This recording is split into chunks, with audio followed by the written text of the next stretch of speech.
பிராணிகள் என்று என்னமா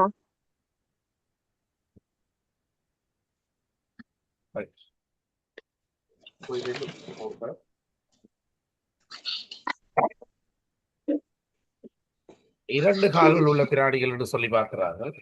அதுல பாத்தீங்கன்னு சொன்னா பறவைகளுக்கெல்லாம் பொதுவா இரண்டு கால்கள்.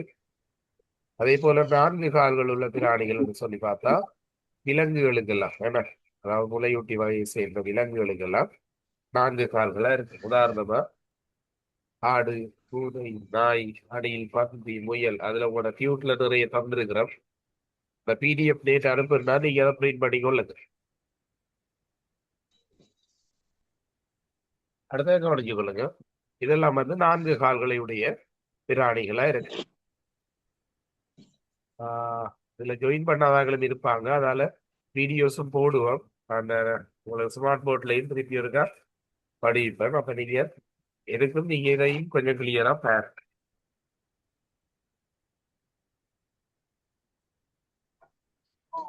இதெல்லாம் நான்கு கால்கள் உள்ள பிராணிகளா இருக்கு.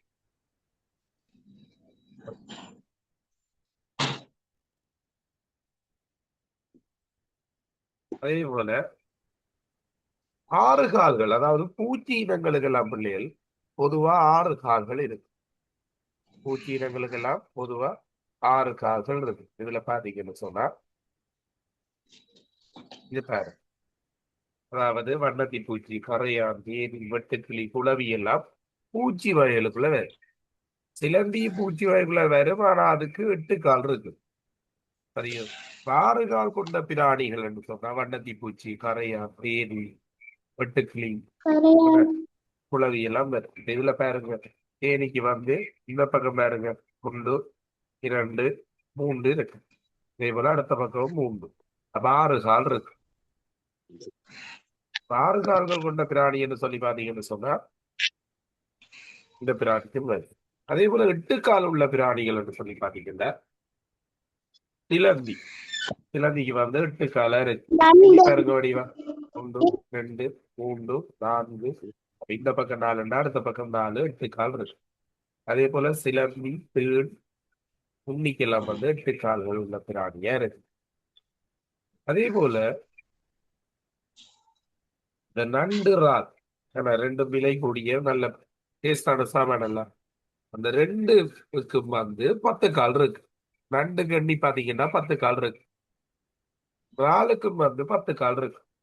அதே போல இந்த மரவட்டை, மட்டத்தேள், ஆயிரங்காலி, இந்த இதுக்கெல்லாம் பல கால்கள், அதிகமான கால்களை உடைய பிராணிங்க இருக்கு. பொதுவா இந்த பறவைகள் எல்லாம் பறந்த ஒரு இடத்துல இருந்து இன்னொரு இடத்துக்கு போகும். முலையூட்டிகள் எல்லாம் ஓடி அல்லது நடந்து போகும். ஒரு இடத்துல இருந்து இன்னொரு இடத்துக்கு இடம்பெயர்றோம். நாங்க எப்படி இடம்பெயர்வோம்? காலால நடந்து இடம்பெயர்வோம். ஏன்னா அதே போல தூர இடங்களுக்கு போறோம்னா வாகனத்துல போவோம். ஆனா உண்மையில கவனிச்சு கொள்ளுங்க, பறவைகள் எல்லாம் பொதுவா பறந்து இடம்பெயரும். ஒரு இடத்துல இருந்து இன்னொரு இடத்துக்கு பறந்து செல்லும். முலையூட்டிகள் எல்லாம் சில பிராணிகள் பாத்தீங்கன்னு சொன்னா ஊர்ந்து செல்லும். உதாரணமா ஓனான், கள்ளி, எறும்பு, பாம்பு, ஆமை, நத்தை எல்லாம் ஊர்ந்து செல்லக்கூடிய பிராணிகளா இருக்கு. Right. அடுத்தது பாருங்க, இது நிறைய வாய்ப்பாடு இருக்கு பிள்ளைகள். 2 கிழமைக்குரிய பாடம் இது. அப்ப நாங்க கொஞ்சம் கொஞ்சம் கொஞ்சமா தான் படிப்பிக்கலாம். தனியா திடுற பிராணிகள் படத்துகளை பார்த்துக்கொள்ளுங்க, நான் உங்களுக்கு படிப்பிக்கணும். சிலது சோடியா தான் தெரியும். மைனெல்லாம் பாருங்க, இப்போ சோடியா தெரியும். குயில்கள் சோடியா தெரியும். ஆந்தை, அணில் இதெல்லாம் ஒரு சோடி, 2 பேர் தான் தெரியவாங்க. அப்படி சோடியா தெரியும். சில பிராணிகள் பாத்தீங்கன்னா கூட்டமா தான், மான் கூட்டமா தான் தெரியும். அதே போல ஆடுகள் கூட்டமா தெரியும். அதே போல தேனீக்கள் கூட்டமா தான் இருக்கிறோம். யானைகள் ஒரு கூட்டமா தான் தெரியும். அப்படி பார்க்கக்குள்ள கூட்டமா தெரிகின்ற பிராணிகளுக்கு உதாரணமா நாங்க ஆடுகள், மான், அதே போல யானை, ஆடுகள், எறும்பு, தேனி இதெல்லாம் டீமா கூட்டமா தெரியவ பிராணி. அதே போல கவனிக்கணும் சொல்லு. என்ன உங்களுக்கு பிராணிகள்கிட்ட காணப்படுற நல்ல பண்புகள் இது நீங்க கட்டாயம் பாடமாக்கி வைக்கணும் பண்ணீங்களா? யானை மாடு என்பன தலைவனை பின்பற்ற அது என்ன தலைவனை பின்பற்றுன்னு சொல்லி யோசிக்கிறீங்களா?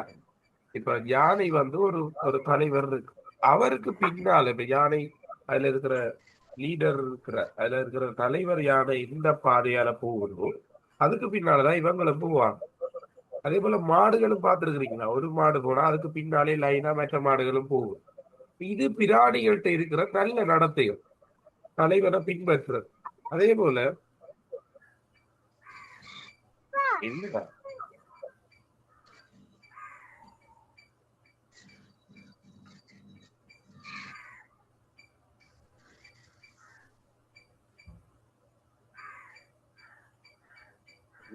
சரி கவனிச்சு கொள்ளுங்களா? அவரும் படிக்கிறாராம் அதான் பிரச்சனை. ரைட். இதுல பாத்தீங்கன்னா சுய சுத்தம். இந்த காகம் சூழலில் அழுக்குகளை கொண்டு சூழலை சுத்தப்படுத்துற பிராணி ஆகாய தோட்டி என்றெல்லாம் படிச்சிருக்கிறோம். பூனை பார்த்திருக்கிறீங்களா? அதுல கழிவை தானே தோண்டி என்ன அதுக்குள்ள கழிவை கழிச்சிட்டு திருப்பி மூடிட்டு போட்டும். மூடுன மட்டும் இல்லாம அதுல கையெல்லாம் கிளீன் பண்ணும். இருந்து பார்த்திருக்கிறீங்களா? யாராவது அப்படி பார்த்திருக்கிறீங்களா?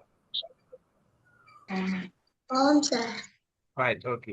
அப்ப சுய சுத்தம் என்ற பிராணிகள்ல இந்த பூனை காகம் எல்லாம் ஒரு முக்கியமான பிராணிகள். சரியா? அது மட்டும் இல்ல, வடிவா கவனித்துக் கொள்ளுங்க. இப்ப பாருங்க, பசுல நாங்க எவ்வளவு பால் எடுத்தாலும் அது உதைக்காம பொறுமையா இருக்கு. அது மட்டும் இல்ல, புறாக்களும் பொறுமையான பிராணிகள் ஒன்று. அப்ப இது பிராணிகள்ட்ட இருக்கிற நல்ல பண்புகள். இப்ப நீங்களும் இருக்கிறீங்கன்னா இருந்து பொறுமையா படிக்கிறீங்க. Right. சில ஆட்களை பண்ணித்திர கொள்ளுவாங்க ஏன்னா அதே போல இந்த எறும்பும் தேனியும் எப்பவும் சுறுசுறுப்பாவே இருக்கு. நல்ல சுறுசுறுப்பா இருக்கு. அது மட்டும் இல்லை, இவங்க என்ன செய்வாங்கன்னா உணவை சேமித்து வைத்து மழைக்காலங்கள்ல பயன்படுத்துவாங்க. என்ன அப்ப உணவை சேமிக்கிற நல்ல பழக்கம் எறும்புட்டையும் தேனீட்டையும் இருக்குது. அது மட்டும் இல்ல, எந்த நேரமும் எறும்பு ஓய்வெடுத்து பார்த்துருக்கிறீங்களா? எங்கேயாச்சும் நின்று ரெஸ்ட் எடுத்தது பார்த்துருக்கிறீங்களா? எந்த நேரமும் அது ஓடிக்கொண்டேதான் இருக்கு. என்ன, நாம தானே இந்த நேரம் நல்லா நித்திர கொள்றோம். சரி, கவனித்துக் கொள்ளுங்க. அப்படியெல்லாம் ரெஸ்ட் எடுக்கிறோம். ஆனா எறும்புகள் அப்படி இல்லை பிள்ளைகள். எப்பவும் சுறுசுறுப்பா இயங்கி கொண்டிருக்கிற பிராணிகளா இருக்கு. அப்ப சுறுசுறுப்புக்கு உணவை சேமிக்கிற நல்ல பழக்கம் எல்லாம் எறும்புட்ட இருந்து நாங்க கற்றுக்கொள்ளலாம். நீங்களே சேமிச்சு வைப்பீங்களா காசெல்லாம்?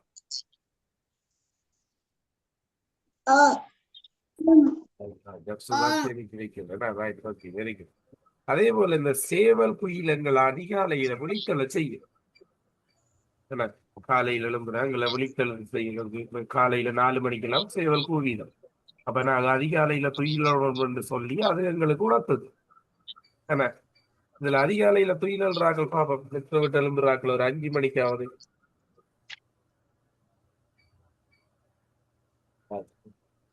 தான் இருக்கிறாங்க. லக்ஷ்மிதா தான் ஏத்துறாங்க போல எனக்கு. சரி, கவனித்துக் கொள்ளுங்க. அடுத்தது இந்த ஆமை நத்தை. இப்ப நீங்க ஓடி போற ஆமையில சும்மா காலால் தட்டினீங்கன்னா என்ன செய்யும்? அதுல பாதுகாப்புக்காக அது என்ன செய்யும்? ஓட்டுக்குள்ள அப்படி இழுத்து எடுத்துரு. அதே போல நத்தை ஊர்ந்து செல்ற நத்தைக்கு சும்மா தட்டி பாருங்க. ஏன்னா ஓட்டுக்குள்ள அதன் உடல் இழுத்து எடுத்து. அப்ப இது ஊர்வனக்குள்ள வார ஒரு பிராணி பிள்ளைகள். இது வந்து ஓட்டுக்குள்ள இழுத்து எடுத்துக்கொள்ளும். அதாவது தண்ட பாதுகாப்புக்காக. அட்டை ஆமடில்லா என்பன அசைவத்தி இதுல வீடியோ சொல்லி காட்டும் போறீங்களா? எருமை மான் மாடு கொம்புகளால தாக்குறது ஆபத்து நிலையில அதுல பாதுகாப்புக்காக என்ன செய்யும்? கொம்புகளால தாக்கும். அதே போல தேனி குளவி என்பன என்ன செய்யும்? ஆபத்து நிலையில தன்னை விஷ கொடுக்குகளால தாக்கும்.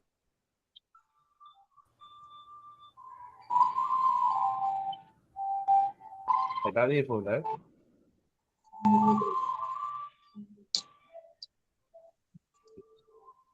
அணில் முள்ளம்பன்றி என்பன உடலை சிலிர்க்கிறது.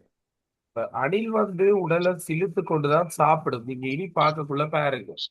ஏனென்றா அணில் வந்து வாழை சிலிர்த்துதுண்டா அது ஒரு பெரிய பிராணி மாதிரி தெரியும். அப்ப அந்த எதிரி பிராணிகள் அவர்கிட்ட வர பயப்படும். அதுக்காகத்தான் என்ன செய்யும், அணில் சாப்பிடக்குள்ளெல்லாம் வாழை சிலுத்து கொண்டு சாப்பிடும். அதே போல முள்ளம்பன்றியும் ஆபத்து வேளையில் என்ன செய்யும், தன்னை உடலை சிலிர்க்கும். அதனால இந்த புலி போன்ற பிராணிகள் அதை என்ன செய்ய இயலாது, கிட்டையும் போய் இயலாது. ஏனென்றால் முள்ளு குத்துமென்று சொன்னா புலியோட இறக்க வேண்டிய சூழல் ஏற்படும். சரி, இதுல வீடியோஸ் எல்லாம் நான் உங்களுக்கு போட்டு காட்டுறேன் நேரடி கிளாஸ்லயா. பாம்பு வந்து ஆபத்து வேளையில விஷப்பற்களால கடிக்கும். பல்லி வந்து ஆபத்து வேளையில வாலை அறுத்து விட்டு தப்பித்தோடும். பச்சோந்தி வந்து பிள்ளைகள் சூழலுக்கு இப்ப நிறத்தை மாற்றிக்கொள். இதுல ஒரு வீடியோஸ் காட்டுறேன்னு பாருங்க. இந்த சூழல்ல இப்ப அதுல பாருங்க, அந்த கலர்ல அந்த இலையின் கலர்லயே அது இருக்கு. அப்படி மாறுறபடியா என்ன செய்யும்டா, அவங்கள பிடிச்சு சாப்பிடுற எதிரிகள் இந்த பருந்து கணக்கு இப்படியான பிராணிகள் இருந்து அவங்க பாதுகாப்பு பெறுவாங்க. அதுக்காகத்தான் அந்த சூழலுக்கு ஏற்ப நிறத்தை என்ன செய்யும், மாற்று. இந்த வீடியோஸ்ல பாருங்க.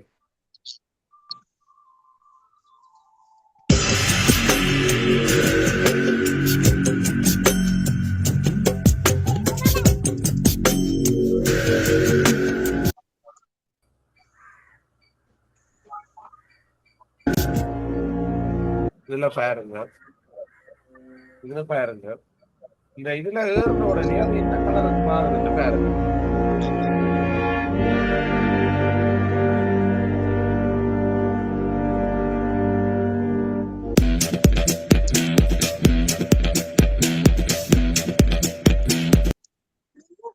என்ன கலருக்கு மாறினது? மஞ்சள். Very good. மஞ்சளுக்கு மாறுறது. அப்ப வாழைப்பழத்துல கலருக்கே அதை என்ன செய்யுது, தன்னை உடலை மாத்திக்கொண்டு. அப்ப இது பஞ்சோதி என்று சொல்லுவாங்க. சூழலுக்கு ஏற்ப நிறத்தை மாற்றிக்கொள்ற பிராணியில இது முக்கியமான ஒரு பிராணி. இது விளங்குங்க, என்ன கலருக்கு வந்தது? மஞ்சள். Right, okay. அடுத்தது மஞ்சள் நிறத்துக்கு மஞ்சள் நிறத்துக்கு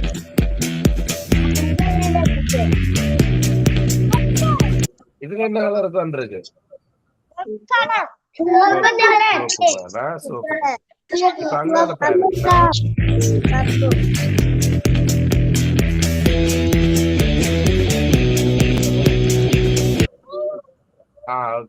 அடுத்தது நீல கலர்ல மாறி இருக்கு. சரியா? சூழலுக்கு ஏற்ப நிறத்தை மாற்றிக்கொள்ற பிராணில இந்த பச்சோந்தி மிக முக்கியமான ஒரு பிராணி.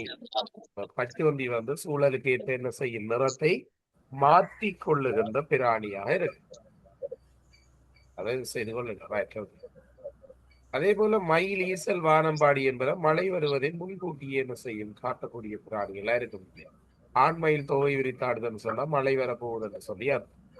ஈசல்கள் புற்றிலிருந்து வெளியில வரும் என்று சொன்னா அதுவும் மழை வருவதற்கான அறிகுறியை காட்டும். வானம்பாடி குருவி தாழ பறக்கும் என்று சொன்னா அதுவும் உங்களுக்கு மழை வருவதை காட்டுவதற்கான ஒரு முன் நடத்தையாக இருக்கு. அதே போல சூழலுக்கு பிராணிகளால எங்களுக்கு கிடைக்கிற நன்மைகளை பார்க்கும். இந்த சேவல் சூழல் மாற்றத்தை அறிவிக்கும். பிடிஞ்சிட்டு எல்லாரும் வெளிஞ்சிட்டு போங்கன்னு சொல்லி அறிவிக்கிறது அதான் என்ன. அப்ப என்ன எங்களுக்கு பொது வடிவா படுது. ஆடு, மாடு, கோழி என்பதை உணவு வழங்குறது. உணவு என்று சொன்னா இப்ப ஆட்டுல இருந்து இறைச்சி, மாட்டுல இருந்து பால், இறைச்சி, அதே போல கோழியில இருந்து முட்டை, அப்படி எங்களுக்கு சாப்பாடு பொருட்களை, உணவுப் பொருட்களை அது வழங்கும். இந்த வளர்ப்பு மீன்கள் எங்களோட மனதுக்கு இதம் அளிக்கும், மனதுக்கு சந்தோஷத்தை தரும். அதே போல பிள்ளைகள் எருமை, காளை என்பன வயல் நடவடிக்கைகளுக்கு உதவும். இதுக்கும் வீடியோஸ் இருக்கு, நான் உங்களுக்கு போட்டு காட்டுறேன். சரியா? அதே போல குற்றவாளிகளை கண்டுபிடிக்கிறதுக்கும் போதைப் பொருட்களை கண்டுபிடிக்கிறதுக்கும் நாயை நாங்க பயன்படுத்துவாங்க. ஏன்னா மோப்ப சக்தி, அதிக மோப்ப சக்தியுடைய பிராணி இந்த நாயா இருக்கு. அதே போல தேனி வந்து தேனாகிய மருந்தை வழங்கும். தேனி வந்து தேனாகிய மருந்தை வழங்கக்கூடிய பிராணியா இருக்கு. இது கூட கைநூல்ல இருக்கிற விஷயம் இல்லையா, உங்களோட டியூட்ல கடைசியா போட்டிருக்கு. கிளி சிலவற்றை வெட்டும் திறன், மரங்கொத்தி மரம் ஒன்றை துளையிடும் திறன், தச்சன்குருவி ஆக்கபூர்வமான கூடு கட்டும் திறன், சிட்டுக்குருவி அதே போல தேன்குருவி ரெண்டும் நுட்பமாக கூடு கட்டுது. அதே போல குரங்கு மரத்துக்கு மரம் தாவுது. தவளை, பாம்பு, பல்லி என்பன நீண்ட நாக்கை பயன்படுத்தி இதை எப்படி பச்சோந்தி பாதுகாப்புக்கான நிறம் மாறும். ஆமை நத்தை என்பன பாதுகாப்புக்காக ஒட்டினோல் வைத்துக் கொண்டு இது உங்களுக்கு கடைசியில போட்டிருக்கிறார். இங்க பாருங்க, உங்களை அழகுபடுத்துற பிராணி வண்ணத்தி பூச்சி. இங்கான பிராணிகள் அழிக்கிறது கபர கொய்யா. இதுதான் கபர கொய்யா, பார்த்துக் கொள்ளுங்க. அதே போல வித்துக்களை பரவ செய்யறது வௌவால். ஒரு இடத்துல இருந்து வித்துக்களை அடுத்தடுத்து கொண்டு போறது வௌவாலா இருக்கும். அதே போல மழை வருவதை முன்கூட்டி அறிய உதவுவது இந்த ஈசு. குப்பைகளை உட்கச் செய்வது மண்புழு. மறையான பேர் ஐயர். அடுத்தது பாருங்க, பாரம் தூக்குதல் யானை. அதே போல சூழலுக்கு தீங்கு விளைவிக்கிற சின்ன சின்ன பூச்சிகளை பிடிச்சு சாப்பிடுறது தும்பி. இதெல்லாம் எங்களுக்கு நன்மை செய்யற பிராணிகளா இருக்கு. குதிரை வந்து சவாரி செய்ய வரும். ஆனா குதிரையில சவாரி செய்யலாம். ஆந்தை என்பதை எலி போன்ற பிராணிகளை பிடிச்சு சாப்பிடுறாங்க. மண்புழு மருந்தாக்கிய மண்புழு வந்து மண்ணை வளப்படுத்துற பிராணி. கழுதை வந்து பொதி சுமக்கிறதுக்கு பயன்படும். அன்னை வளமாக்குதல் தான் விஷயங்கள் படித்துக் கொள்ளுங்க. இதுல இன்னும் கொஞ்சம் நோட்ஸ் இருக்குது. நாங்க அடுத்த கிளாஸ் வீடியோஸ் போட்டிருப்போம். நேரடி கிளாஸ் இதுல படிப்பிக்க விஷயங்கள் இருக்குது. ஆனா இதுல வந்து நாளைக்கு அந்த உடனே அதுல ஒரு சின்ன ஒரு டெஸ்ட் நடக்கும். அப்ப தயவு செய்து நான் அந்த போடுற நோட்ஸை படிவா சுற்றாடல இந்த டேட்டா போட்டு எழுதிட்டு வாங்க, சரியா? அதே போல இந்த வீடியோஸ் உங்களுக்கு அப்டேட் பண்றேன். நீங்க என்ன செய்யணும், இருக்கா பார்த்து திருப்பி இருக்கா பாருங்க. Okay, thank you, bye bye. Bye, sir.